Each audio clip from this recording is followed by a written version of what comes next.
If you have RNC. mail-in voting, you automatically have fraud.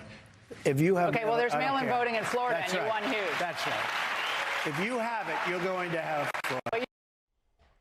Scathing questions from Laura Ingraham, who did point out there's mail-in voting in Florida, a state that he won. But Maura, you know, on Long Island, the Republicans got killed in early voting and mail-in voting, largely because Republicans have been reluctant to push it. So when Trump says that, what's the impact? It hurts them. I mean, it hurts the Republican Party. And I think what Nikki Haley has pointed out time and time again is that Donald Trump has hurt the Republican Party. He is the cause of our recent losses.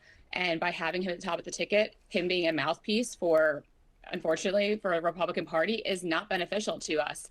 We've seen that. And last night I showed it again, where he wasn't even listening to the softballs being thrown at him. He was just talking over Laura Ingraham, which, again, if you're watching that as a woman, you're once again reminded about how much of a problem he has with women.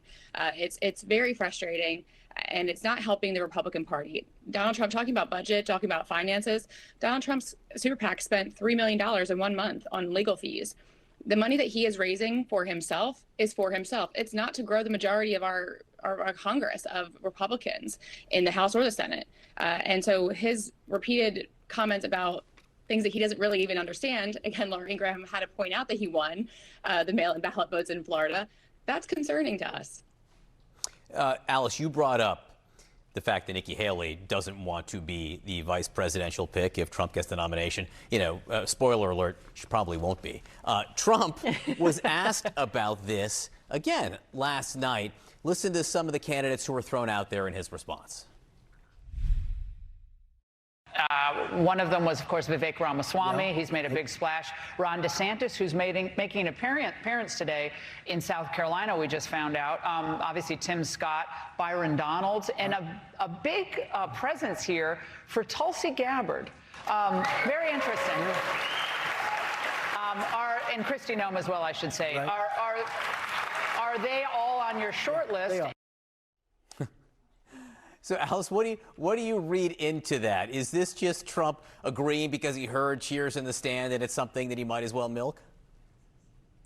No, look, I mean, those are all tremendous choices. And look, he's looking at this from a standpoint of who can help not only support him, but also bring in some of these voters that have been really disaffected by his tone and tenor as he was president and since that time. And all of those people would be good. And there's one common thread with all of them, as we've quite clear, is they will stand up with Trump and they won't stand up against Trump. And they are, some of them are certainly much more loyal and jumped on the Trump train as soon as they got out of the presidential race. My guess is that someone more like Tim Scott would be a good choice. But at the end of the day, from a Republican standpoint, I would take Donald Trump and any one of those candidates over Joe Biden and Kamala Harris any day based on the policies the Democrats have put forth. And I think the GOP is in good shape come November. Maura, Trump, Ramaswamy?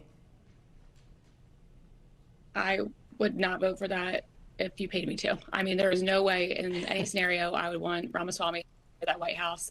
And I do just think that Nikki Haley reiterated it in her speech yesterday where she said, I'm not looking for anything from him. And I think Republicans need to think about that. What are they getting out of their loyalty to him? Because think about the inner circle he had with him in his White House. Where are they now? Are they speaking up and saying what it was like to work for him? They're not even in his corner. I mean, Trump went after Kayleigh McEnany, who stood day after day defending him, and even he went after her. So, I mean, what do you get for your loyalty to Trump? It should really be a question for all Republicans to really grapple with here. Maura Gillespie, Alice Stewart, great to see both of you. Thank you.